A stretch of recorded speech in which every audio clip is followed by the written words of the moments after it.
Bonsoir tout le monde et bienvenue. Je m'appelle Marie-Josée Betté, je suis la directrice générale de Déjouer les allergies. Alors, merci d'être là en aussi grand nombre pour aborder un sujet qui est essentiel, savoir quoi faire en cas de réaction allergique. Notre conférencier de ce soir est Dr. Philippe Bégin. Bonsoir, Dr. Bégin, et merci d'avoir accepté notre invitation. Ça fait plaisir. Dr. Bégin est immunoallergologue au CHU Sainte-Justine et au Centre hospitalier de l'Université de Montréal, le CHUM. Il est directeur de la clinique d'immunothérapie orale au CHU Sainte-Justine, en plus d'être chercheur clinicien et professeur titulaire au département de médecine de l'Université de Montréal. Il fait aussi partie du comité scientifique de Déjouer les allergies.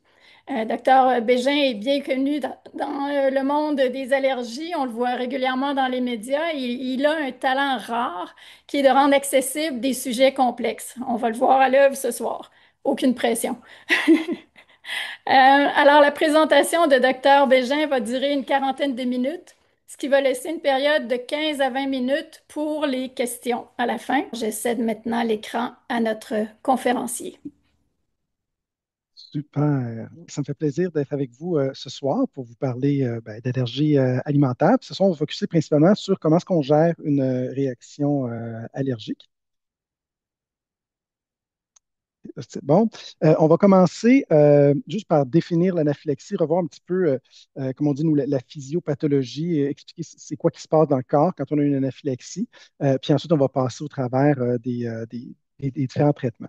Mais on va commencer avec un petit peu d'histoire. Donc, le mot anaphylaxie, d'où est-ce que ça vient? C'est un timbre de Monaco, ça dit en bas, qui célèbre la découverte de l'anaphylaxie en 1901. Donc, pour la petite histoire, en fait, c'est qu'il y avait Charles Richet et Paul Fortier qui étaient des immunologues dans le temps.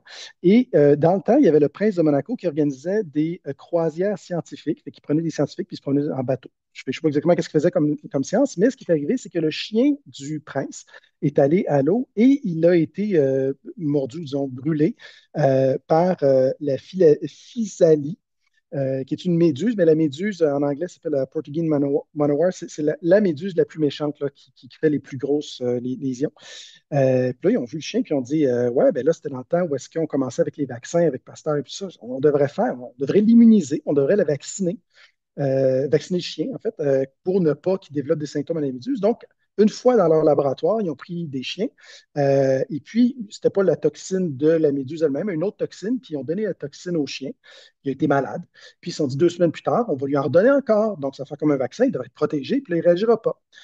Quand ils lui ont redonné le vaccin, grande surprise, le chien s'est mis à enfler, les yeux sont venus tout rouges, s'est mis à avoir de la difficulté à respirer, s'est mis à sciller, et le chien est mort. Et là, ils ont dit, oh là là, nous, on voulait prévenir tout ça, on voulait faire de la prophylaxie. Quand on fait des vaccins, la prophylaxie en médecine, c'est prévenir la maladie. Mais on a fait le contraire. Donc, on va appeler ça de l'anaphylaxie. En exposant le corps, le système immunitaire a réagi trop fort et en fait, on l'a rendu le truc plus dangereux au lieu de le rendre moins dangereux pour le chien. Alors, qu'est-ce qui est arrivé? Donc, quand on fait une allergie alimentaire ou n'importe quel type d'allergie, ce qui se passe, c'est que le système immunitaire fait une erreur, pense que les arachides ou le lait, c'est quelque chose de dangereux pour nous, pour monter une réponse immunitaire contre ça. Normalement, la réponse immunitaire, c'est les globules blancs dans le corps qui se promènent dans le sang, qui sont dans nos ganglions, dans la moelle osseuse. Ils produisent des anticorps pour nous protéger. Les anticorps, typiquement, c'est en forme de Y, là, un peu comme ça. Et ça va venir cibler les virus, cibler les bactéries pour que le corps puisse les détruire. Ça, c'est un type de réponse immunitaire. Il y a un autre type de réponse immunitaire qu'on doit faire quand on combat des parasites. Les parasites, le problème, c'est que c'est trop gros pour être bouffé par des globules blancs. Vous voyez ici, là, ça c'est un verre. Vous voyez les globules blancs autour, ben, ils sont trop petits, ils ne sont pas capables de le manger pour le digérer. Donc, ça prend d'autres mécanismes pour s'en débarrasser. Et donc, ce que les globules blancs vont faire à ce moment-là, lorsqu'ils rencontrent des parasites, c'est qu'ils vont fabriquer un autre type d'anticorps qu'on appelle l'immunoglobuline E. Donc, l'anticorps IgE. Donc, l'IgE, ce qui est particulier, c'est qu'au lieu de cibler les bactéries, les virus pour qu'ils se fassent bouffer par des globules blancs, ils vont au contraire aller sur une sorte de globule blanc qui s'appelle le mastocyte qui est ici. Et là, ça agit comme une mine antipersonnelle. Donc, les mastocytes, qu'on soit allergique, qu'on soit pas allergique, c'est une sorte de globule blanc qui est partout dans le corps. Ils ne se promènent pas, ils sont juste là et puis ils attendent. Et la différence entre quelqu'un d'allergique et pas allergique, c'est que la personne allergique va développer des anticorps qui vont venir l'armer. Donc, à la surface de la cellule, les anticorps qui sont là. Et là, comme il est armé, si l'allergène ou le parasite vient toucher la cellule, donc on ne peut pas le bouffer, c'est trop gros.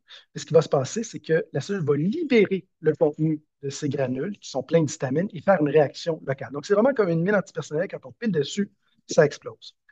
Donc là, ici, vous avez le même mastocyte, mais il vient d'exploser, il a libéré. La réaction est vraiment très, très rapide. Là. Ça se fait en moins de 5 minutes. Donc, dans l'évolution, c'était quoi l'idée derrière tout ça? Donc, le parasite, c'est trop gros pour se faire bouffer. Bien, imaginez que Tarzan qui attrape un parasite dans le pied, mais qu'est-ce qui va se passer? Partout où le parasite est venu toucher, ça déclenche la réaction. Donc, l'histamine dans la peau, qu'est-ce que ça fait? Ça donne des démangeaisons, des enflures. On peut imaginer que Tarzan ne coupe pas ses ongles. Donc, qu'est-ce qu'il va faire? Il va venir gratter où est-ce que ça pique. Donc, potentiellement arracher le verre puis l'enlever de où est-ce qu'il est là. Mais l'histamine, dépendamment de où est-ce qu'on est dans le corps, va avoir des effets différents. Dans le tube digestif, ça fait vomir, ça donne la diarrhée. Donc, un réflexe d'expulsion pour sortir le parasite. Dans les bronches, ça fait fermer la bronche, ça fait sécréter du mucus et ça déclenche le réflexe de tout. Donc, potentiellement, être capable d'expulser encore une fois l'envahisseur. Quand c'est une bronche, c'est super, ça protège la bronche. Quand c'est toutes les bronches en même temps, c'est moins bon. Ça, c'est une crise d'asthme, puis on a des difficultés à respirer. Même chose pour les yeux, le nez, la bouche. Donc, partout, ça va venir toucher, ça déclenche des larmoiements, des éternuements, des picotements. Donc, vraiment des réflexes pour expulser l'envahisseur du corps. Bon, maintenant, pour les allergies, qu'est-ce qui se passe? Disons qu'on a Tarzan dans la vie de tous les jours qui s'est sensibilisé non pas à un parasite, mais développé des anticorps de type IgE contre du beurre de pinot. Le corps pense que c'est un parasite. Donc, on va venir armer nos cellules d'allergie à la grandeur du corps, nos mastocytes. Et là, partout où est-ce que les pinottes vont venir toucher, donc dans la bouche, par exemple, ben, ça va piquer. Quand ça va descendre dans l'estomac, ça va donner mal au ventre, peut-être donner le goût de vomir. Mais la particularité d'un aliment, c'est qu'on le digère et qu'il va passer éventuellement en circulation sanguine. Et donc, si l'allergène se distribue partout dans le corps, via la circulation sanguine, ben là, on peut activer potentiellement tous les mastocytes, toutes les cellules d'allergie du corps. Et c'est ça, l'anaphylaxie.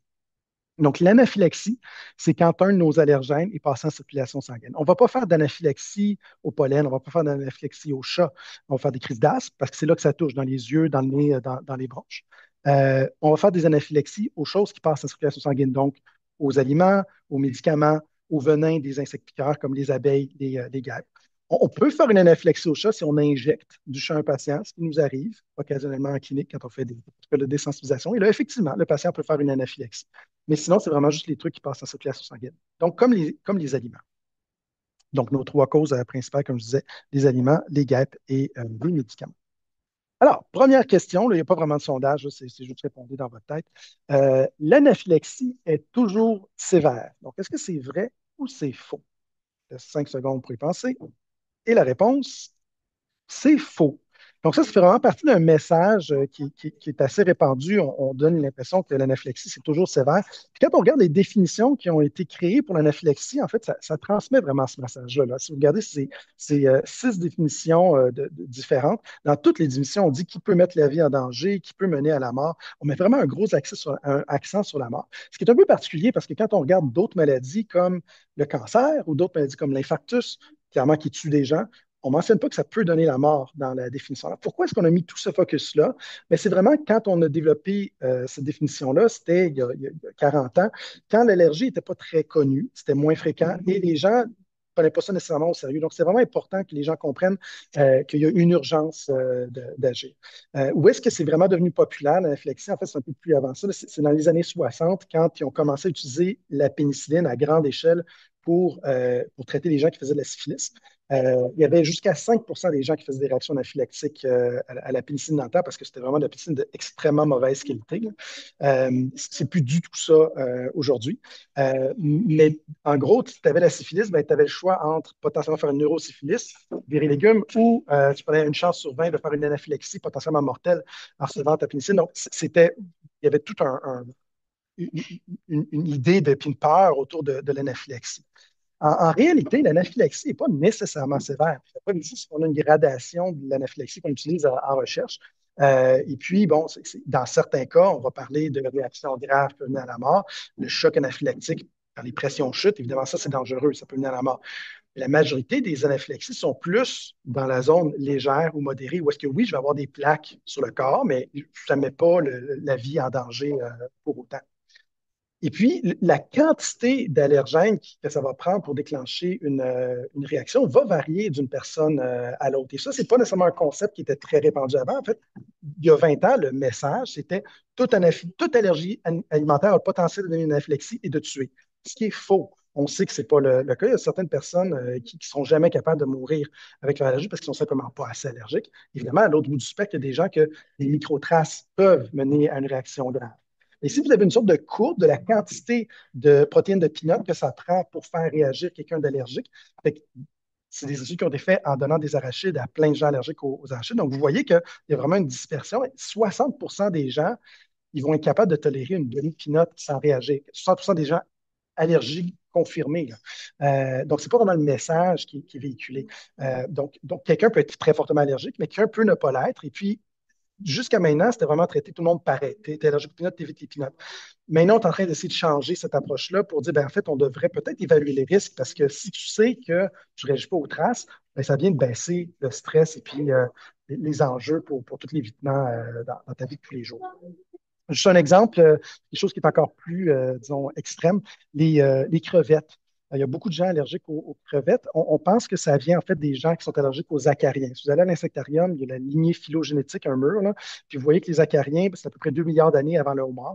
Donc, c'est des cousins indirects. Donc, il y a beaucoup de gens allergiques aux acariens, mais qui développent des allergies aux crustacés. Mais souvent, c'est des allergies légères. Donc, tu sais, on sait que, c'est une erreur, c'est 60%, 90% des gens allergiques aux crevettes sont capables de manger une petite crevette de matane sans réagir. Donc, encore là, il y a des gens qui sont fortement allergiques qui vont réagir aux microtraces, mais ça remet en perspective. Puis le soya, en fait, là, on a 80% des gens qui sont étiquetés allergiques au soya parce que leurs tests d'allergie sont positifs au soya, qui en fait, quand on leur en donne, ne réagissent pas du tout. Ça, la raison, c'est que c'est souvent les gens allergiques soit au pollen ou allergiques aux arachides et des protéines communes, fait que ça fait sortir un test positif. Il y a un petit peu d'anticorps qui réagissent contre le soya, mais concrètement, ce n'est pas assez pour faire réagir les gens. Et de ceux qui sont allergiques, 40% sont quand même capables de prendre 10 millilitres de lait de soya avant de réagir. Donc, il y a vraiment un seuil de réactivité qui va varier d'une personne à l'autre. Et puis, il y a toute une discussion à l'international sur comment est-ce qu'on devrait étiqueter les aliments parce que ça c'est comme important de savoir ben, à quel seuil que tu peux me prouver qu'il n'y a pas l'allergène dans l'aliment.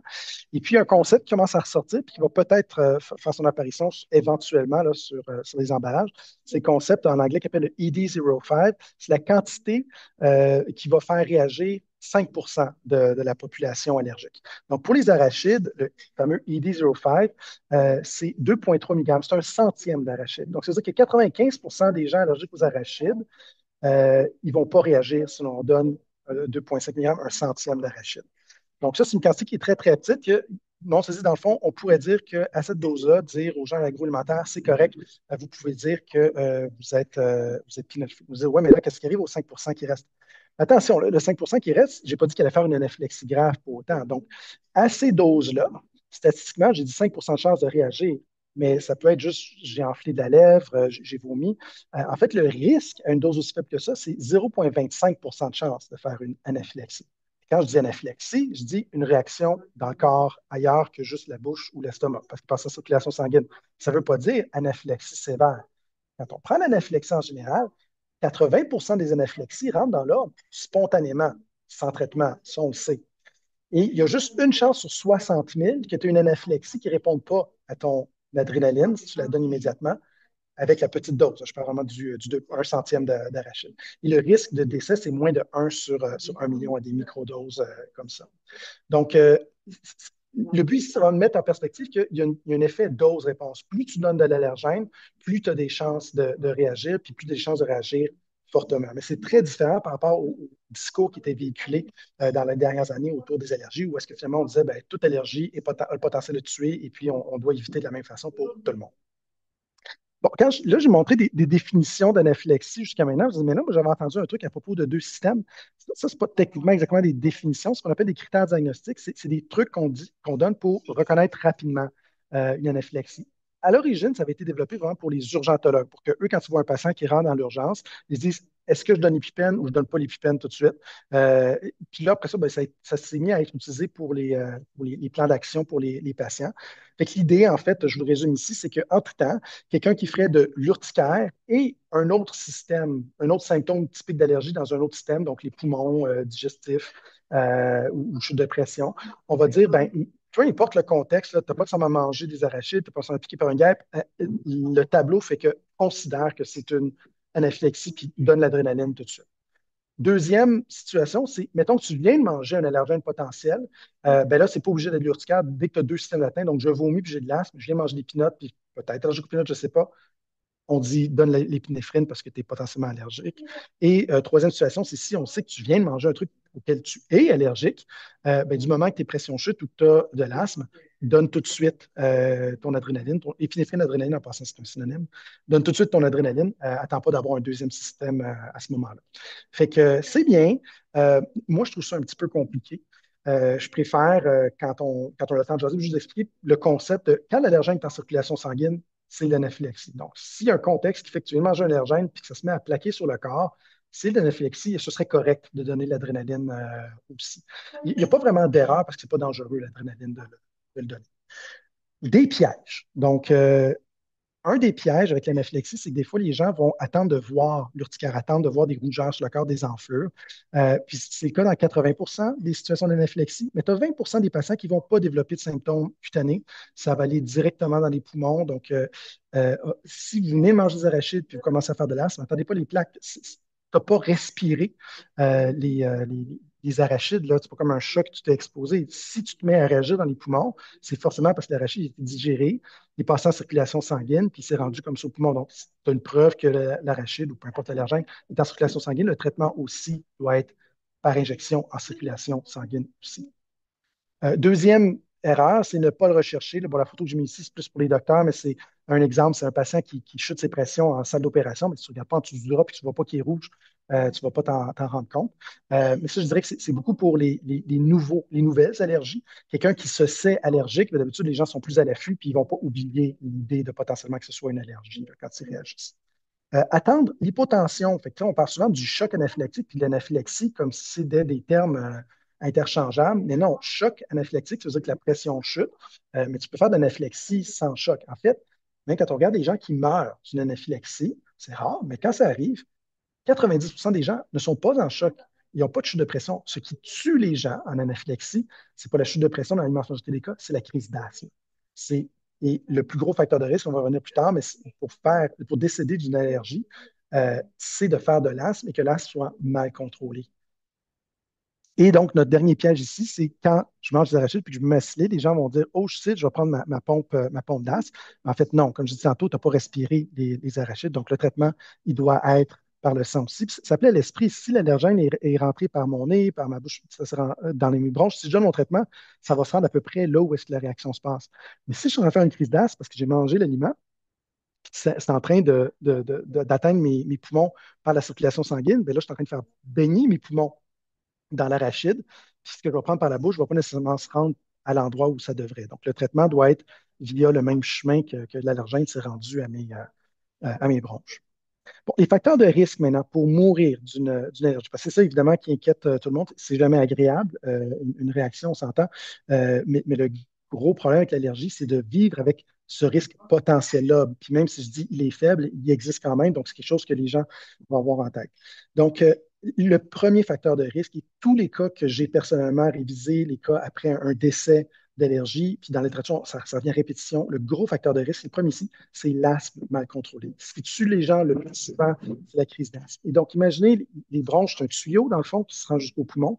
Si tu es déjà fermé à 50 comme ça parce que tu as de l'asthme, bien, si tu as une réaction qui s'enfle encore plus, bien, il reste presque plus de place pour que l'air passe. Donc, tu n'as vraiment pas beaucoup de jeu. Si tu pars de ça puis que ça diminue de moitié, bien, il te reste encore de la place pour que ça passe. Donc, vraiment, quelqu'un qui a une allergie alimentaire, le truc le plus important à regarder, c'est d'abord, est-ce qu'il fait de l'asthme? S'il fait de l'asthme, est-ce que l'asthme va bien? Donc, ce n'est pas grave de faire de l'asthme. Il faut que l'asthme aille bien puis qu'on prenne les pompes nécessaires ou les autres médicaments pour contrôler notre asthme. Si si je regarde les patients, comme je disais, qui étaient décédés, bien souvent, dans les 2 semaines qui précèdent, l'asthme n'allait pas bien, ils étaient tout le temps en train de prendre leur pompe bleue pour essayer d'ouvrir les bronches. Bien, ça, c'est vraiment la situation où il ne faudrait pas qu'il y ait une réaction anaphylactique parce que c'est là que c'est dangereux. Deuxième facteur de risque, l'absence ou le délai d'utilisation de l'auto-injecteur. Donc, quand on regarde des gens qui sont décédés d'anaphylaxie, en fait, 50 des gens, ils ne savaient pas qu'ils étaient allergiques en partant. Fait qu'évidemment, il n'y avait pas d'auto-injecteur. Dans l'autre 50 tu as 25 que ils savaient qu'ils étaient allergiques, mais il n'y avait pas leur auto-injecteur avec eux. Et le 25 qui reste, parce que systématiquement, il y avait un délai d'utilisation, il y a eu une erreur dans l'utilisation où ça a pris du temps avant que ce soit administré. C'est pas toujours parce que les gens avaient peur d'utiliser. Des fois, c'est parce qu'ils n'ont pas reconnu tout de suite que c'est une réaction. Et souvent, ben, en fait, c'est parce que ça se présente surtout avec de l'asthme. Ils ont pensé que c'était de l'asthme, ils ont pris leur pompe, ils ont attendu. Puis plus tu attends, ben, moins l'adrénaline fonctionne. Puis je vais expliquer tantôt pourquoi. Il y a deux autres risques. Donc, il y a certains aliments, comme les arachides, qui donnent plus d'anaphylaxie, puis on sait qu'il y a plus de décès reliés à ça.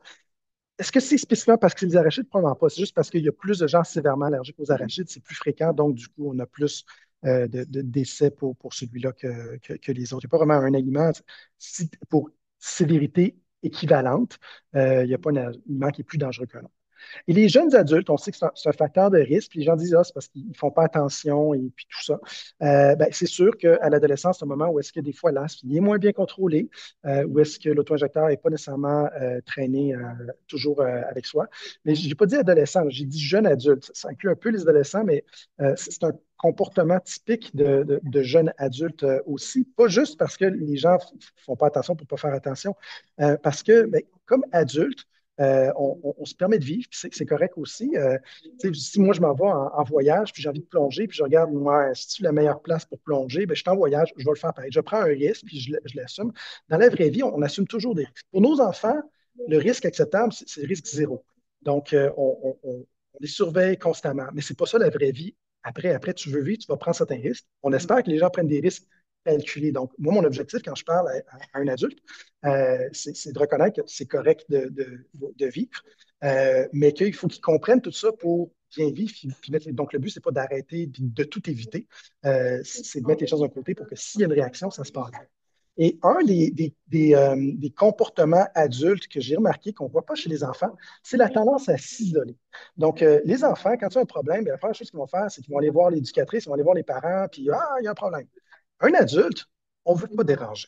Donc, qu'est-ce qu'on va faire? On va subtilement quitter la table, aller à la salle de bain, prendre un ou deux Benadryl parce qu'on n'a pas notre épipène avec nous, et puis attendre que ça passe. Ou on va sortir dehors, prendre l'air en espérant, puis prendre notre pondance en espérant que ça passe, sans le dire à personne parce qu'on ne veut pas déranger. Mais c'est la pire chose à faire parce que si les réactions progressent, ben, il n'y a personne pour nous aider à ce moment-là. Donc, moi, ce que je dis à tous mes patients ados, adultes, je dis, si jamais tu as une réaction, pense-y, si quelqu'un a une réaction, il dit, hey, tu dis juste, ah, ça me pique dans la bouche. En tout cas, c'est l'épinote, mon épipène est là, ha, ha, ha, c'est drôle. Puis tout le monde s'en fout, tu n'as dérangé personne. Mais si jamais, effectivement, tu fais la planche, ben, montre ça où ton épipène, puis ils vont s'occuper de toi. C'est un petit détail comme ça, mais quand on y pense, en fait, ouais, moi, je me mets à la place, je dérange personne. Fait que c'est vraiment un réflexe à prendre d'aviser les gens quand on réagit. Bon, ça, c'est pour la réaction biphasique. Donc, quand la cellule elle active, elle libère l'histamine. Ça fait la réaction tout de suite. Elle produit d'autres mésattaches chimiques là, qui vont apparaître 2 à 8 heures après. Ça prend un petit peu plus de temps. C'est vraiment un concept qui est important pour l'asthme. Ça mène à ce qu'on appelle la réaction biphasique. Si je suis allergique au chat, puis je m'en vais passer une soirée chez quelqu'un qui a un chat, bien souvent, je ne vais pas passer une belle soirée parce que je vais me mettre à éternuer puis je vais me mettre à tousser tout de suite. Mais des fois, ce que on va faire, c'est qu'on va prendre des réactines puis je passe une belle soirée. Et là, 8 heures plus tard, en plein milieu de la nuit, je me lève avec difficulté à respirer parce que là, j'ai tous ces facteurs inflammatoires-là qui ont été libérés sur le tard qui donnent une réaction. En anaphylaxie, on peut aussi avoir des réactions biphasiques en 2 étapes comme ça. Sauf que c'est très, très rare avec l'allergie alimentaire. Quand on parle de réaction anaphylactique, on voit des réactions biphasiques, c'est typiquement avec les médicaments ou avec les guêpes. C'est des trucs qui ont été donnés intraveineux surtout, ou chez les patients âgés qui sont plus fragiles. Je dis, ben, pourtant, moi, j'ai vécu ça, une réaction biphasique. On a traité la réaction, puis 25 minutes plus tard, la réaction est revenue. Ça, c'est pas une réaction biphasique, c'est quelque chose d'autre qui se passe. Donc, la réaction biphasique, c'est 8 heures plus tard. La réaction en deux phases qu'on voit souvent, donc c'est moins de 1 des réactions alimentaires qui vont donner une réaction biphasique, vrai. Ce qu'on voit dans 40 du temps, qui m'ont raconté, j'ai vu une réaction biphasique à l'urgence, 40 des cas, C'est plutôt que euh, on a commencé à réagir, on a donné notre adrénaline, c'est bien, ça a cassé la réaction. Mais j'ai encore plein de pinottes dans l'estomac, je ne l'ai pas vomi. Donc, 30 minutes plus tard, quand l'adrénaline arrête de faire fonctionner, je suis encore en train d'absorber les pinottes, puis là, en fait, il y en a encore une encore plus grosse concentration dans mon sang qu'il y a une demi-heure quand j'ai commencé à réagir. Fait que j'ai un retour des symptômes, parce que je suis encore en train d'absorber la pinotte. Si je redonne encore mon adrénaline à ce moment-là, souvent, là, j'ai cassé ma réaction à ce moment-là. Donc, ce n'est pas vraiment une réaction biphasique, c'est une réaction, c'est juste l'arrêt, c'est une absorption progressive de l'aliment, et puis le fait que l'adrénaline a fonctionné pendant 30 minutes, puis je vous en donner un deuxième après. Et pourquoi c'est important cette subtilité-là? Ben, c'est parce que vous allez souvent remarquer que quand on va à l'urgence, ils ne nous observent pas vraiment 8 heures après la prise de l'aliment. C'est plus 3 à 4 heures souvent qu'ils vont observer les gens. Mais c'est correct, ça, parce qu'en fait, la réaction 8 heures plus tard, on ne voit pas ça avec l'allergie alimentaire. D'habitude, c'est un petit rebond comme ça qu'on peut voir dans l'heure qui suit plus fréquemment. OK. Petite question de sondage virtuel. La gravité des réactions est imprévisible. Est-ce que c'est vrai ou c'est faux? Laisse réfléchir. Eh bien, c'est faux. Et puis ça va à l'encontre, encore là, d'un message qui est toujours véhiculé. On ne sait jamais, même si tu n'as pas réagi fort cette fois-ci, tu pourras réagir fort la prochaine fois. Et c'est vrai, mais ça ne veut pas dire que c'est imprévisible. En fait, quand on regarde dans les études où est-ce qu'on fait des traitements, il y a toujours un groupe placebo qui n'a pas reçu de traitement. Donc, eux autres, ils ont eu une provocation, on donne des pinottes au début, puis un an plus tard, on redonne encore des pinottes exactement de la même façon. Et ce qui est impressionnant, c'est que les patients réagissent pratiquement toujours de la même façon et ils vont réagir à peu près au même niveau. Il y a une certaine variation, mais à peu près sur le même niveau. C'est sûr que si tu as un enfant, qu'il y a une évolution de sa maladie, donc tu peux devenir plus allergique avec le temps ou tu peux perdre ton allergie avec le temps. Mais je parle pour une allergie établie. Typiquement, ça ne bouge plus, puis ça reste relativement pareil dans le temps. Là, par contre, où est-ce qu'il faut faire attention, c'est qu'il y a des facteurs dans l'environnement qui peuvent influencer le type de réaction qu'on va faire. Donc, ça fait que des fois, genre, je peux être correct, puis moi, regarde, je mange une pinotte, puis ça pique dans la bouche, mais ça ne fait rien de plus que ça. Mais si je vais courir après avoir mangé une pinotte, là, bang, je fais une grosse réaction. C'est ce qu'on appelle des cofacteurs. Donc, les cofacteurs les plus fréquents, c'est l'exercice physique, la fièvre, la prise d'anti-inflammatoires comme l'Advil, l'aspirine, la prise d'alcool, le fait d'avoir de l'asthme, des allergies qui sont actifs, les menstruations et la déprivation de sommeil. Et dans certains, c'est évident. Là, en fond, si j'ai un asthme actif, ben, ça stimule déjà mes cellules d'allergie, ça en prend moins pour la faire s'activer. Ça, c'est logique. Mais dans d'autres choses comme l'alcool, les anti-inflammatoires, l'exercice, l'effet, on croit que c'est des trucs qui irritent l'estomac. Quand on fait du sport, la température corporelle monte, puis quand ça monte au-dessus de 39,5 degrés Celsius, les cellules de l'estomac, ils ratatinent, ça peut laisser passer l'allergène directement en circulation sanguine sans qu'il ait été digéré. Donc, on s'expose à une beaucoup plus grosse quantité de l'allergène que normalement. Donc, il faut faire attention. On ne peut pas prendre pour acquis que si je réagis à telle dose, après ça va être exactement la même chose, parce qu'il peut y avoir tous ces facteurs-là qui influencent. Mais ça ne veut pas dire que c'est aléatoire non plus. C'est pas aléatoire. Il y a des contextes, quand on les connaît, puis qu'on se connaît, on peut manœuvrer tout ça. Moi, je pense que c'est un message qui est important, parce que si c'était purement aléatoire, ben, ce serait ingérable. Puis le but, c'est de vivre avec une allergie. Fait que le message, c'est pas que c'est aléatoire, c'est que ça peut varier, mais il y a des explications. Et ce qu'on remarque, c'est que plus les gens ont des réactions, plus ils apprennent à connaître le type de réaction, les symptômes précurseurs, le seuil qui te fait réagir et comment les cofacteurs influencent sur ton allergie. C'est un peu différent d'une personne à l'autre. Et plus ces personnes-là vivent mieux avec leur allergie. Donc, c'est très paradoxal. On sait que les personnes qui ont fait le plus de réactions sont typiquement les gens qui ont moins d'impact sur la qualité de vie de leur allergie par rapport à ceux que souvent ils ont fait une grosse réaction quand ils étaient tout petits et puis ils n'ont plus eu d'autres réactions après parce qu'ils ont été très diligents, ils ont évité l'allergène. Et comme ils ne connaissent pas leur allergie, ils vivent avec ce doute-là de, ben, en fond, qu'est-ce qui peut me faire réagir? C'est quoi le risque réel de ça? Ben, ne pas savoir, en fait, ça contribue directement sur l'impact de qualité de vie de l'allergie alimentaire. Bon, maintenant, on a une anaphylaxie. Qu'est-ce qu'on fait? Donc, le traitement de choix, c'est l'adrénaline slash épinéphrine, c'est un synonyme. Comment ça fonctionne, l'adrénaline? C'est une hormone, c'est l'hormone du stress. Donc, si je vois un lion, je vais sécréter de l'adrénaline instantanément, ça va faire monter ma pression, ça va ouvrir mes bronches, je vais être prêt à courir ou à me battre s'il faut. Fait que ça, c'est super parce que ces effets-là sont surtout sont médiés par les différents récepteurs de l'adrénaline dans le corps. Là. C'est un peu l'inverse de l'anaphylaxie. Ça vient un peu compenser les symptômes de l'anaphylaxie. Mais ce n'est pas ça le mécanisme le plus important de l'adrénaline. En fait, il y a des récepteurs d'adrénaline sur les cellules d'allergie directement.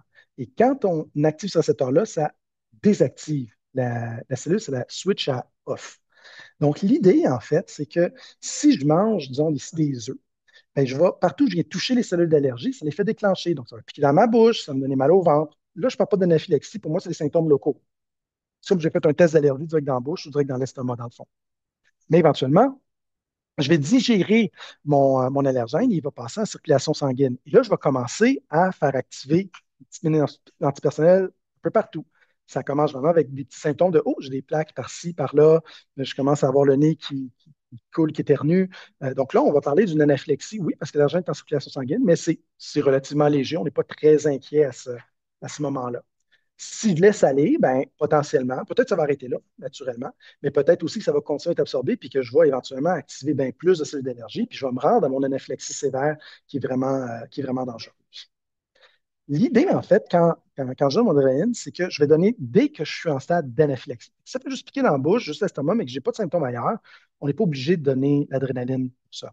Mais du moment que ça commence à réagir ailleurs sur le corps, on va dire donner l'adrénaline immédiatement, parce que ce que ça fait l'adrénaline, c'est que ça désactive les cellules d'allergie. Celles qui ont déjà pété, on ne peut pas rentrer l'histamine dedans, il est trop tard. Mais toutes les autres qui n'ont pas encore activé, mais je peux les désactiver et switcher à off. Fait que quand l'allergène, après ça, il est absorbé, ben, il ne va pas pouvoir les activer. Donc, plus on la donne tôt, l'adrénaline, plus on a la capacité de casser la réaction allergique. Et c'est pour ça que notre message autour de l'adrénaline est en train de changer. On veut vraiment que les gens reconnaissent que ce n'est pas dangereux l'adrénaline et tu peux le donner pour des symptômes légers.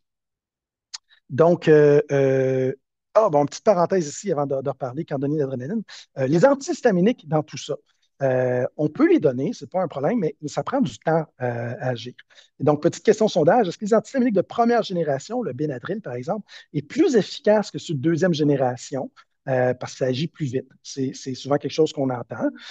Donc, on va donner du Benadryl pour une réaction grave, on donne du Réactine pour le rhume des foins, par exemple. Est-ce que c'est vrai ou c'est faux? C'est faux. Donc, le Reactine, Claritin, tous ceux qui sont en vente libre sans somnolence ne sont pas moins forts que le Benadryl. Mais il y a peut-être des études qui montrent que le Reactine sera un petit peu plus efficace que le Benadryl. Le Benadryl a juste plus d'effets secondaires. Peu importe l'antihistaminique qu'on prend, ça prend 30 minutes à être absorbé par sa circulation sanguine et ça prend 90 minutes à se rendre dans la peau pour bloquer la réaction. Donc, ça prend 2 heures à avoir le plein effet. Donc, oui, vous pouvez prendre des antihistaminiques en cas de réaction, mais ce n'est pas ça qui va changer la donne. Ce n'est pas ça qui va changer votre vie. Ça fait que si ça pique un peu, c'est correct de le prendre. On va être content dans 1 heure de l'avoir pris si ça piquait encore. On dira j'aurais dû le prendre. Ce n'est pas un problème. Ça ne va pas masquer les symptômes d'anaphylaxie non plus. Ça prend tellement de temps à faire effet. Ce qu'on ne veut pas, c'est que les gens prennent l'antihistaminique. De toute façon, oh, je sens que je devrais peut-être faire quelque chose, j'ai des plaques sur le corps, ben, je vais prendre l'antihistaminique parce qu'on a peur d'utiliser l'adrénaline. C'est comme la porte de sortie pour se donner bonne conscience. Non, l'antihistaminique n'est pas en train de traiter son anaphylaxie, il traite dans 2 heures, celui-là. Donc, c'est ça le danger des antihistaminiques. C'est pour ça que certains allergologues disent je ne veux pas du tout que tu utilises d'antihistaminique. Et c'est pour ça que dans nos feuilles d'instruction pour les écoles, typiquement, les antihistaminiques ne sont pas précisés dans la liste des options parce qu'on sait que les gens qui ne connaissent pas ça, ils ont peur, ils vont toujours prendre l'option facile qui est l'antihistaminique au lieu de donner le bon traitement qui est l'adrénaline. Parlant du Benadryl, donc des vieux antihistaminiques de première génération, non, ils ne sont pas plus forts, mais ils sont surtout pleins d'effets secondaires de plus. Donc, ça bloque plein d'autres choses qui ne devraient pas bloquer le Benadryl. Notamment, ça influence le sommeil. On sait que ça nous fait dormir. Les gens disent, ben, c'est parfait, moi je le prends le soir, ça m'aide à dormir. Très mauvaise idée. Parce que oui, ça rend somnolent, mais en fait, ça perturbe le sommeil, ça t'empêche d'aller dans les phases profondes du sommeil, les phases paradoxales, le sommeil paradoxal qui fait le repos finalement. Fait que, finalement, si tu prends du Benadryl le soir, tu vas te ramasser encore plus scrap le lendemain matin que si tu n'en avais pas pris. Ça fait exactement le même effet que l'alcool. On ne donne pas de l'alcool aux enfants pour les aider à dormir, puis on ne devrait pas leur donner du Benadryl non plus les aider à dormir. D'ailleurs, si on donne du Benadryl de façon régulière à un enfant pour son rhume des foins, on baisse en moyenne 7% la moyenne scolaire. Donc, ça a un impact majeur sur l'attention. Bon, ça, c'est moins important pour les enfants peut-être, mais pour les personnes âgées, c'est plus important. Donc, ça peut occasionner certains problèmes d'arythmie cardiaque. Et ce qui est un peu particulier, c'est que, comme c'est un vieux médicament, c'est pas écrit ça dans la monographie du Benadryl que ça donne ça.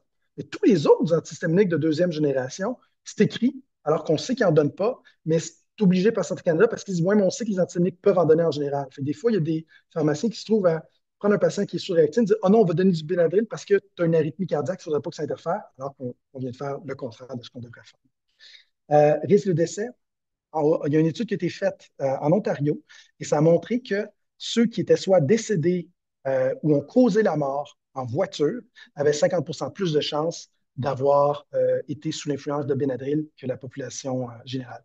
Et d'ailleurs, quand on donne du Benadryl à des patients, ben, à des sujets, puis qu'on leur demande comment ils se sentent, il n'y a aucune corrélation entre la perception de somnolence et le nombre de cônes que tu vas frapper dans l'exercice de conduite. Donc, c'est pas parce que tu ne te sens pas somnolent que ça n'affecte pas tes capacités.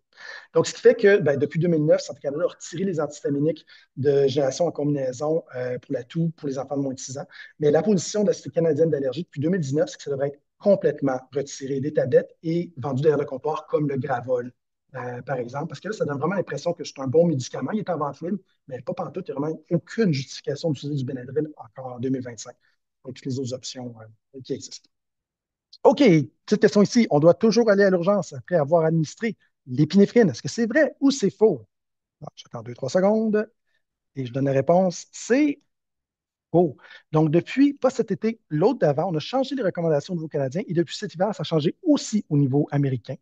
On ne dit pas qu'il ne faut pas aller à l'urgence. C'est pas du tout ça le message. Le message, c'est que c'est deux décisions distinctes. Est-ce que je veux aller à l'urgence? Est-ce que je veux donner l'épinéphrine? Le problème, c'est que, pour faire simple, on a toujours mis les deux ensemble. C'est pas compliqué. Anaphylaxie, décision d'anaphylaxie, et puis urgence.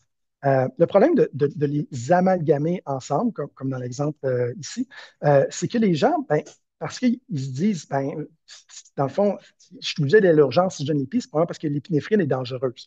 Non, l'épinéphrine n'est pas du tout dangereuse. L'épinéphrine intraveineuse, oui, ça c'est un médicament à risque, il faut mettre sous scope cardiaque.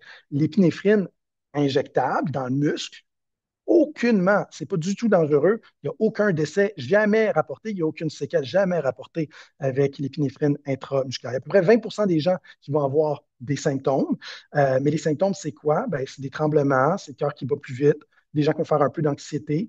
Tout ça va rentrer dans l'ordre en quelques minutes, là. Donc, c'est vraiment aucunement dangereux. Donc, ce n'est pas à cause de l'adrénaline qu'on va à l'urgence, c'est à cause de la réaction qui nous a mené à donner l'adrénaline qu'on va à l'urgence. Mais là, l'autre problème, c'est que si tu dis je suis obligé d'aller à l'urgence si je donne l'adrénaline, ben là, on va dire ouais, mais là, mes symptômes sont légers. Je n'irai pas à l'urgence juste pour quelques plaques. Fait qu'est-ce que les gens font? Surtout les adultes, ben, ils vont attendre de voir quel bord que ça prend. Et comme j'ai dit tantôt, 80 du temps, ça rentre dans l'autre tout ça. Donc, si on peut valider dans cette approche-là de ben, je vais attendre de voir quel bord ça prend. Le problème, c'est que quand tu es dans le 20 où ça ne prend pas le bon bord, tu as perdu 30 minutes, où est-ce que tu aurais pu casser la réaction? Et là, la réaction est rendue vraiment généralisée et floride. Ton adrénaline va fonctionner pour ouvrir tes bronches, augmenter ta pression, te donner le temps de te rendre à l'urgence. Mais elle ne casse plus la réaction. Donc, vraiment, tu sais, souvent, c'est un message qu'on entend. L'adrénaline, ça sert à gagner du temps pour se rendre à l'urgence. Oui, quand tu as une anaphylexie dépassée, mais idéalement, non. L'adrénaline, si on la donne tôt, c'est pas ça le but, c'est de casser la réaction complètement. Donc maintenant, la nouvelle recommandation, c'est qu'on peut donner l'adrénaline sans aller à l'urgence si on n'est pas inquiet de la réaction, puis on ne se pas aller à l'urgence de toute façon. Donc, le message n'est pas de ne pas aller à l'urgence, c'est que si dans la situation où tu ne serais pas allé de toute façon, tu donnes quand même la permission de te donner l'adrénaline dans le but de donner état. Et je dirais que du côté des adultes, les patients me le disent, ça fait vraiment une différence. On vient passer du médicament que j'ai une punition si je donne, je suis obligé d'aller à l'urgence, attendre 8 heures, ou hey, ça, c'est le médicament qui va me permettre, va me sauver une visite à l'urgence. Ça, tu es pas mal plus motivé de le donner dans ce temps-là. Bon, ou injecter, il faut vraiment injecter dans la cuisse en avant, à droite ou à gauche, ça dépend de la cuisse, donc en avant vers l'extérieur, en plein milieu de la cuisse. On va aller vraiment dans le muscle. C'est là que c'est le mieux à absorber. On sait que si on injecte dans le gras, c'est un peu ce que le graphique montre à droite, l'adrénaline n'est pas absorbée, ça reste plat. Donc, il faut vraiment le donner dans le muscle si on veut que ça soit absorbé rapidement. Un petit message que j'aime dire, donc peu importe l'auto-injecteur qu'on prescrire, il ne va jamais fonctionner si le patient ne sait pas l'utiliser, si c'est pas quand l'utiliser, s'il ne l'a pas avec lui, s'il a peur de l'utiliser ou s'il ne veut pas l'utiliser. Donc, c'est important que les gens soient à l'aise avec l'adrénaline, comprennent que ce n'est pas dangereux et sachent utiliser le dispositif qu'ils ont. Petite note d'ailleurs, les ordonnances d'épinéphrine, ça peut être acheté sans prescription en pharmacie. Ça ne prend pas une ordonnance pour avoir de l'épinéphrine. La seule différence, c'est que si tu n'as pas d'ordonnance, ben, le pharmacien va devoir te charger au complet. Tu ne peux pas charger à tes assurances si ce n'est pas prescrit par un médecin. Mais c'est juste un médicament derrière le comptoir, comme le Gravol, par exemple. Fait qu'il n'y a pas besoin de prescription pour ça. Deuxièmement, depuis 2007, les auto-injecteurs d'épinéphrine peuvent être prescrits renouvelables à vie. Normalement, les médicaments ont un maximum de 2 ans pour les renouvellements. Mais pour l'adrénaline, en fait, en 2007, il y a eu un décès d'un monsieur qui est allergique aux guêpes et il n'y avait pas de médecin de famille, il n'y avait pas d'allergologue. Fait que ça faisait 7 ans qu'il n'y avait plus d'épinéphrine. Fait que le coroner a dit, ouais, ça ne compte pas vraiment de bon sens parce que l'adrénaline, en fait, il y a juste une dose. Fait qu'il n'y a pas de problème d'ajuster la dose. Il n'y a aucune contre-indication qui existe. Ce n'est pas une maladie qui évolue qui ferait que si j'ai une hypertension, j'ai peut-être besoin de changer mes médicaments. Mais là, ça reste toujours pareil. Le coroner a dit, il n'y a aucune justification de réévaluer ce patient-là. Il n'y a pas de risque, puis c'est toujours la même dose. Donc, ça devrait être renouvelable à vie. Là, je lui dis ça, la plupart des gens ne sont pas au courant de cette règle-là. Fait que ça se peut que les pharmaciens n'acceptent pas ou que les médecins ne veulent pas le prescrire, là, fait que c'est correct, mais sachez que ça existe. Et troisième petit truc, en fait, les pharmaciens maintenant au Québec peuvent prescrire eux-mêmes des auto-injecteurs d'épinéphrine. Vous vous rappelez, il y a quelques années, il y a une loi qui a passé pour certains médicaments, comme les antibiotiques pour les infections urinaires. Donc, si ça a déjà été prescrit dans les 5 dernières années, ils peuvent eux-mêmes prescrire sans qu'on aille voir un médecin. Mais l'épinéphrine fait partie de ces médicaments-là. Donc, si vous n'avez plus de docteur, vous avez besoin de renouvellement, c'est juste aller voir le pharmacien, pas besoin de revoir un docteur pour ça.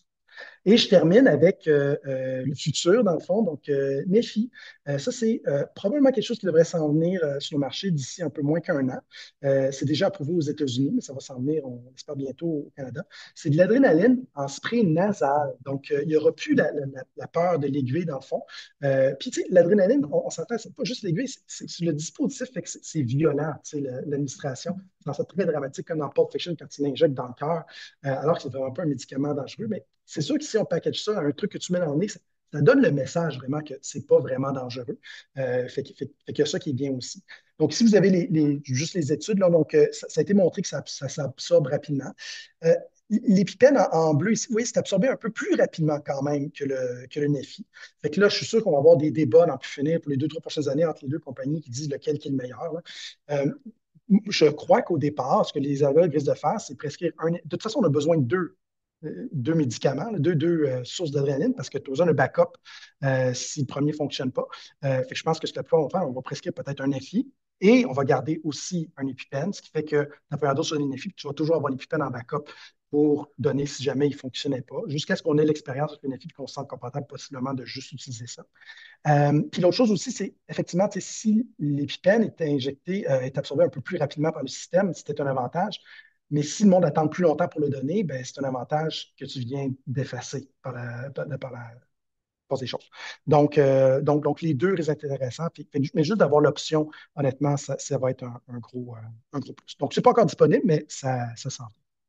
Fait que c'est ce que j'avais pour vous. Ça nous donne un petit 15 minutes pour une période de questions. Excellent. Alors, merci beaucoup pour la présentation, docteur Bégin. Euh, j'ai pris des notes pendant votre présentation pour dégager les messages principaux, mais pour vrai, il y en a tellement que ça va valoir la peine de revisionner l'enregistrement de la présentation. On va envoyer le lien aux participants, puis ça va être éventuellement sur notre chaîne YouTube.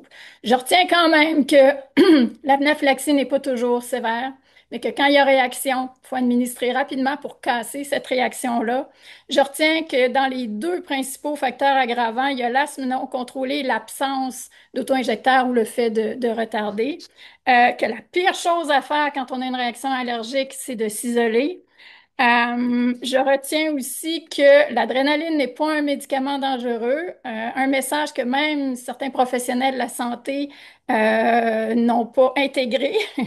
Que les antihistaminiques prennent trop de temps à faire effet en cas de réaction et que le Benadryl et les autres antihistaminiques de première génération ne sont pas recommandés. Est-ce que je passe l'examen? C'est excellent, 100%. Flying colors. C'est bon. Alors, Peut-être, je dirais, tu sais, à la décharge des professionnels de santé, c'est qu'on est les seuls en allergie à utiliser de l'adrénaline intramusculaire. Toutes les autres utilisations de l'adrénaline, c'est intraveineux. Fait que tous les messages sur l'adrénaline, c'est que c'est un médicament à haut risque et puis tout ça. Puis ben, comme l'allergie n'est pas vraiment enseignée à l'université, c'est pas ça que le monde apprenne. Mais il y a de l'éducation à faire par rapport à ça, c'est clair. clairement. Alors, on va maintenant passer à la période de questions. Comme je vous l'ai mentionné plus tôt, si vous ne l'avez pas déjà fait, il s'agit d'inscrire votre question dans la section Q et R. La première question de Caroline, est-ce que ça se peut qu'après avoir eu une réaction allergique qui est grave, de développer des symptômes permanents après l'anaphylaxie, par exemple sifflement respiratoire, baisse de capacité cardiaque lors de la pratique d'exercice physique. Ça, c'est une personne qui est une sportive, qui fait du jogging et tout ça, et là, elle a du mal à simplement monter un escalier. Ouais, fait que non, c'est pas la réaction allergique qui fait ça, mais si on a fait une réaction allergique, ça montre qu'on a un tableau d'allergie, là. On a une personne à tendance allergique, donc c'est probable qu'on fait de l'asthme, tout simplement. C'est un peu un package deal, les allergies, là, ça vient souvent avec l'asthme, avec la rhinite allergique. Faire une anaphylaxie, par contre, peut faire décompenser un asthme. Il y avait peut-être un asthme qui était là, latent, qui était calme, puis là, ça l'a fait décompenser. Puis comme on ne le traitait pas avant, parce qu'il n'était pas si pire que ça, mais là, en fait, on aurait besoin de pompes. C'est les pompes, il y a différents types de pompes d'air. C'est des pompes qui ouvrent les bronches, ça t'aide, mais ça ne traite pas la cause. Il y a d'autres pompes qui sont un peu de cortisone, qui calment l'inflammation. C'est probablement ça qu'on aurait besoin ici, c'est que ça réveillait un asthme latent. Alors, il faut retourner consulter. Oui, absolument. Là, c'est une question qui va un peu vers l'immunothérapie orale. On peut peut-être y répondre rapidement. Quand on a été désensibilisé aux arachides, mais qu'on ressent encore des picotements dans la bouche, est-ce que c'est un mauvais signe? Est-ce qu'on devrait arrêter d'en prendre? Donc, Non, simple. ouais, c'est ça. C'est pas un mauvais signe. En fait, comme j'ai montré tantôt, il y a une courbe dose-réponse, là. Puis dans la bouche, on s'entend que c'est une grosse quantité d'allergènes qui est là. Fait que même si tu es bien désensibilisé, ça se peut qu'il reste un petit peu d'anticorps qui vont faire que ça réagit à des très, très fortes doses dans la bouche. Mais l'exposition régulière, en fait, elle contribue à te protéger. Donc, souvent, les picotements dans la bouche, il n'y a pas de problème. Si c'est dérangeant, des fois, les gens vont prendre des antihistaminiques avant. Sur le coup, ça ne fait rien, mais si tu le prends une heure avant, là, ça va effectivement aider. Mais pas de première génération. Non, pas de première génération. On prescrit plus ça. Geneviève, qui a un diagnostic d'urticaire chronique spontanée, elle fait particulièrement des angiodèmes à la langue déclenchés par des virus. Quel est le risque de choc anaphylactique dans pareil cas? C'est zéro. Donc, l'urticaire chronique spontanée, c'est les mastocytes, les mêmes cellules d'allergie qui s'activent spontanément pour toutes sortes de raisons auto-immunes, auto-allergiques, mais c'est spécifiquement ceux de la peau qui font ça. Donc, il n'y a aucun risque de choc anaphylactique. Il y a une sous-catégorie qui s'appelle l'urticaire au froid, que eux, il y a un risque si tu es en bateau, puis tu tombes dans l'eau froide, puis tu as une immersion, c'est parce que c'est encore juste la peau qui réagit, mais toute la peau vient rouge d'un coup, puis ça peut faire chuter la pression. Fait que ça, c'est l'exception. Les patients qui ont spécifiquement l'urticaire au froid, on va souvent leur prescrire un auto-injecteur d'adrénaline pour prendre si jamais ils vont en bateau. Mais sinon, aucun danger pour l'urticaire chronique spontané pour l'anaphylaxie.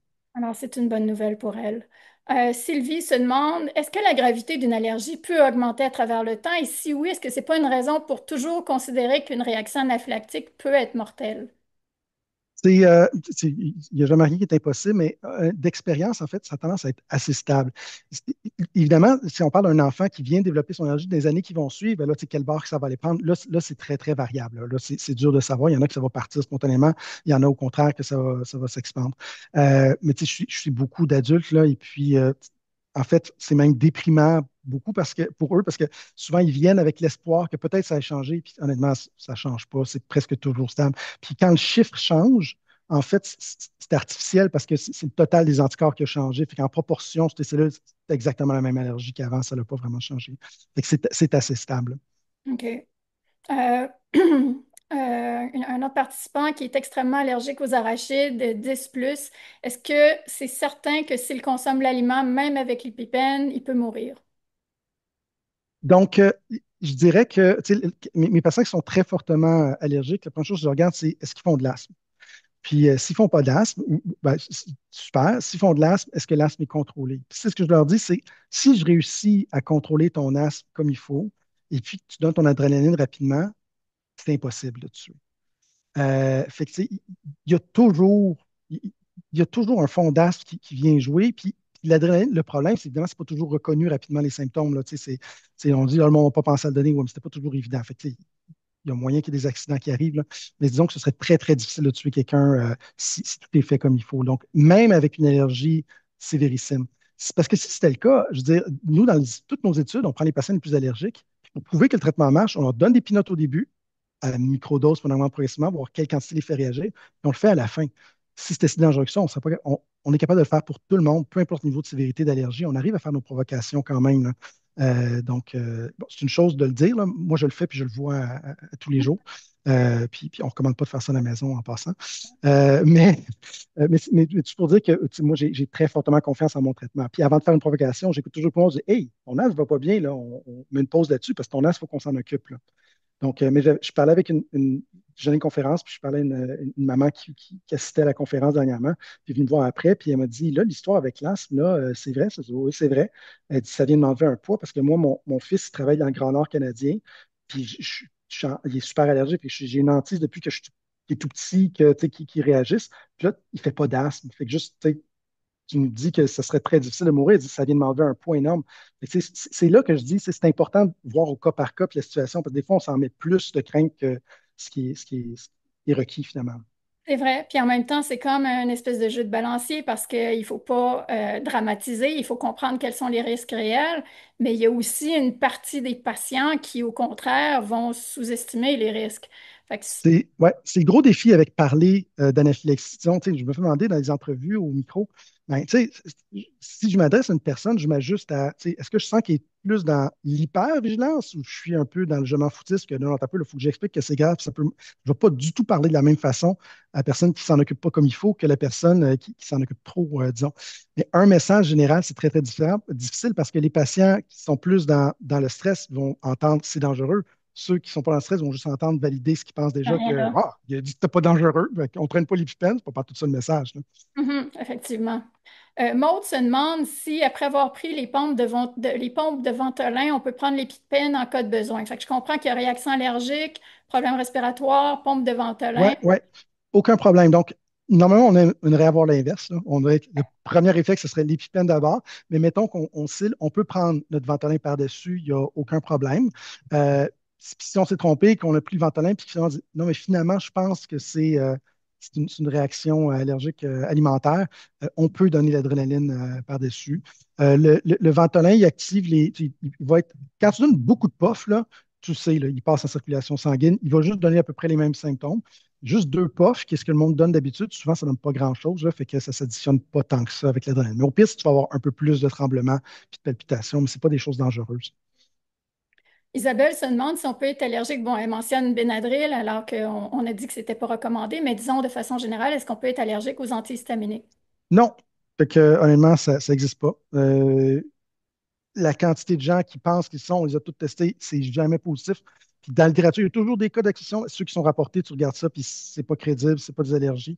Fait que le truc à faire attention, par contre, c'est le Benadryl en crème. Ça, oui, on peut se sensibiliser au Benadryl en crème sur la peau.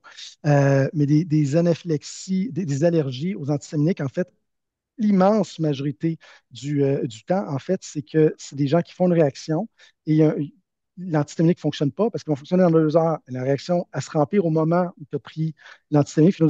On appelle ça la réaction paradoxale, mais ce n'est pas une allergie à l'antihistaminique. Ça n'existe pas, quelqu'un prend un antihistaminique sans raison. D'habitude, c'est parce que tu as une certaine réaction allergique. Évidemment, ça vient brouiller les cartes. Là. Les cartes. Claudia se pose la question, un bébé de 7 mois qui a de l'urticaire, des plaques rouges sur le ventre après l'introduction d'un allergène, est-ce qu'il faut donner tout de suite l'épipène ou attendre qu'un autre système soit atteint? Ben, si c'est sur le ventre, c'est à distance encore. Moi, je donnerais l'épipène, mais je n'irais pas à l'urgence juste pour ça. Clairement, en réalité, on ne donnerait pas l'épipène. L'immense majorité des chances, ce genre de réaction-là, c'est la première fois que tu en prends puis tu réagis un petit peu, ça rentre dans l'ordre tout seul. Là. D'ailleurs, fait intéressant à savoir, ça n'a jamais été rapporté quelqu'un qui est décédé lors de la première ingestion d'un aliment. Fait que, faut que tu aies bâti un peu ton allergie avant d'être anaphylactique à ce point-là. Là. C'est pas vrai pour les guêpes, malheureusement. Là. Mais en alimentaire, on a au moins cette petite rassurance-là quand on introduit un aliment. En même temps, Euh, si le bébé a oui, été allaité, si le bébé a été allaité, il peut avoir été sensibilisé avant même l'introduction. oui, ben forcément, puisqu'il réagit, c'est qu'il a été exposé puis allaité ou indirectement par. Mais moi, quelqu'un, la première fois qu'on a mangé par la bouche, qui est mort, c'est jamais arrivé. Des réactions, oui, 80% des enfants réagissent la première fois qu'ils mangent des peanuts, mais ils ne meurent pas. Fait que ça rassure un peu quand même. Oui, effectivement. Qu'est-ce qu'on fait quand on a, en cas de réaction allergique, le seul auto-injecteur qu'on a, il est expiré ou même il a été exposé à une température plus élevée que 30 degrés Celsius? Fait qu'on le donne, c'est juste ça qu'on a. Fait que, évidemment, ce qu'on recommande, c'est d'avoir quelque chose qui n'est pas expiré. Mais l'adrénaline est extrêmement stable. Puis il y a des études qui ont été faites, puis après 5 ans, il y avait encore entre 65 et 75 d'efficacité de l'adrénaline. Fait que clairement, c'est mieux que rien, puis ça risque de bien fonctionner quand même. Donc, on le donne. Puis en même temps, le message, c'est de renouveler nos Oui. auto-injecteurs. Parce que ce qui peut arriver, typiquement, c'est que ça continue à fonctionner, mais il peut avoir, c'est rare, mais il peut avoir une réaction chimique qui se fait des fois, puis ça donne un composé qui est irritant.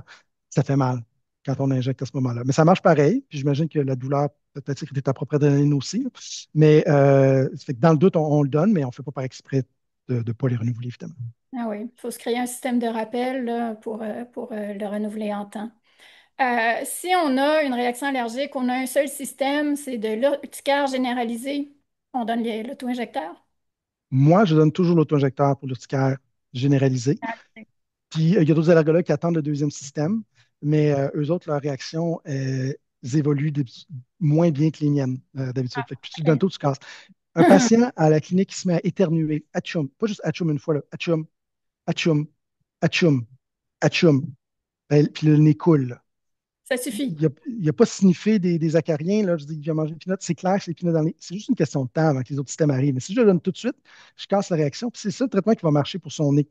Fait que je sais que si je ne le traite pas, il va passer une nuit horrible parce qu'il va avoir le nez complètement congestionné toute la nuit à cause de sa réaction. Fait que je traite tout de suite. C'est pas un médicament dangereux. Si c'était une pilule, le monde le prendrait. Fait que pourquoi on s'empêche? Parce qu'on a peur des aiguilles. Fait que si c'est ça, ben OK, il faut prendre ça en compte. Mais si on n'a pas peur des aiguilles, il n'y a pas de raison. C'est juste notre imaginaire qui fait qu'on pense que c'est un médicament qui est dangereux. Puis éventuellement, on va avoir le NEFI, ce qui va d'ailleurs absolument être efficace pour ceux qui ont le problème du nez, j'imagine, là. Ouais. En tout cas, du côté qu'on va le mettre. Fait que, OK. Maintenant, deuxième injection. Alors, si la réaction se poursuit après une première injection, est-ce qu'on doit en donner une deuxième? Et la personne demande, ça fait 30 minutes, là, est-ce que je donne une deuxième? 5 minutes. C'est ça. Fait qu'au bout de 5 minutes, ça devrait déjà commencer à faire effet. Au bout de 15 minutes, on devrait avoir le plein effet. Donc, si au bout de 5 minutes, ça ne va pas mieux, on donne immédiatement la deuxième. Et puis, si au bout de 15 minutes, ça va mieux, mais pas parfait, on donne la deuxième. Quand on donne 2 épis, là, on recommande d'aller à l'urgence. D'abord, souvent parce qu'on en a deux, fait que là, on n'en a plus d'autres de backup, fait qu'il faut aller à l'urgence. Mais aussi, ça montre que c'est une réaction quand même un peu plus costaud, là, si ça n'a pas répondu à la première dose. Allez donc à l'urgence, rendu là. Mélanie se pose la question, l'allergique est plus disponible depuis presque un an. Est-ce que vous savez pourquoi? Faisait C'était pas assez d'argent. Il était incapable de le vendre. Ça a été très difficile de percer le marché. Même quand c'était prescrit, du côté des pharmaciens, c'était difficile parce que juste dans leur fonctionnement, eux autres, c'est souvent pas eux qui viennent chercher la prescription. Ça va déjà avoir été servi. Fait que c'est l'épipène parce que c'est ça qui est donné d'emblée. Ils n'ont jamais été capables de percer le marché. Emerade est parti du marché à cause d'un bug d'un lot, mais ils ne sont jamais revenus à cause de ce même problème-là. Et c'est un gros problème parce que quand on a un monopole, qu'est-ce qui se passe? Ben, les compagnies, ils ne nous priorisent plus. Ils vont aller dans quel pays? Le pays où est-ce qu'il y a de la compétition. Donc, systématiquement, quand il y avait oh my God, pénuries, je cherchais le mot français, j'allais dire shortage, quand il y a des pénuries, ben, les lots étaient toujours priorisés vers l'Australie où est-ce qu'il y avait ou l'Europe où est-ce qu'il y avait de la compétition. Le Canada passait toujours en même temps. Fait que c'est nous autres qui gardons les peines, il n'y en a plus. Et puis là, dès qu'il y avait de la compétition, tout coup, hey, il n'y en a plus de pénurie. Ben là, il n'y aura plus de compétition, les pénuries vont revenir. Mais bon, la bonne nouvelle, c'est que l'INEFI Santé, il va avoir de la compétition et que ça va nous aider re-aider pour ça. deuxième injection. Une des participantes note que sa fille a été injectée 2 fois dans la même cuisse et elle a dit que c'est resté douloureux. Est-ce qu'à ce moment-là, il faut faire la deuxième injection dans l'autre cuisse? Ben, typiquement, on va faire ça, tu sais, un peu pour équilibrer le mal. Et puis, il y a aussi, théoriquement, ça n'a pas vraiment été étudié formellement, là, mais théoriquement, tu sais, l'adrénaline, ça fait fermer les vaisseaux. Et puis, un des problèmes qu'on voit, surtout chez les adultes, là, des fois, on a l'adrénaline, puis le patient qui a besoin de 3 adrénalines, c'est des patients très âgés, puis on a fait une provocation. Presque systématiquement, quand on est rendu là, le problème, c'est que le patient est déshydraté. On leur met un soluté, on flush le soluté, puis juste donner ça, boum, tout l'urticaire s'en va parce que l'adrénaline restait dans la cuisse, tes pressions étaient faibles, puis ça n'allait pas le chercher. Fait que moi, je préfère donner dans l'autre cuisse pour dire, ben, il y a peut-être plus de chances dans l'autre cuisse que ça rentre. Puis les vaisseaux sanguins sont peut-être déjà fermés dans cela à cause de l'adrénaline elle-même. Fait qu'au moins dans l'autre cuisse qui est naïve à l'adrénaline, ça va peut-être être mieux absorbé, là. Fait qu'on on va de l'autre bord, OK. typiquement. OK. Mais si on veut une troisième, on leur met du même bord que déjà été. Là, on a juste 2 cuisses, là, mais c'est correct aussi. Est-ce que vous suggérez l'administration d'albuterol pour un enfant asthmatique qui a accidentellement ingéré un allergène par prévention? Non, parce que si je me mets à sciller, ce que je veux donner, c'est l'adrénaline. Fait que j'aurais pas tendance à donner lui par prévention, parce que si tu le manges, tu sais, l'immense majorité du temps, si tu as eu un accident, ça ne va pas des grandes quantités, puis ça ne se rendra peut-être pas passer ton estomac, puis tu ne vas même pas la faire, la réaction. Fait que je ne mettrais pas ça d'emblée, j'attendrai de voir quelle barre ça. Je garderai le patient sous observation, on reste calme. On sait que s'activer l'exercice physique, ça augmente les réactions. Fait que tu restes calme, on voit quelle barre ça prend, puis s'il n'y a rien, ben, je fais rien. Puis s'il y a des symptômes, généralement, mon adrénaline, ça agit super rapidement de toute façon. Là. Fait qu'on n'a pas besoin de préemptivement à donner. Fait qu'albutérol, en fait, c'est juste un nom différent pour salbutamol qui est le nom générique pour le Ventolin, la pompe bleue. Bon, excellent. Vous l'avez évoqué un peu avec une EFI, donc vaporisateur nasal. Si le patient est congestionné, est-ce que ça fonctionne quand même?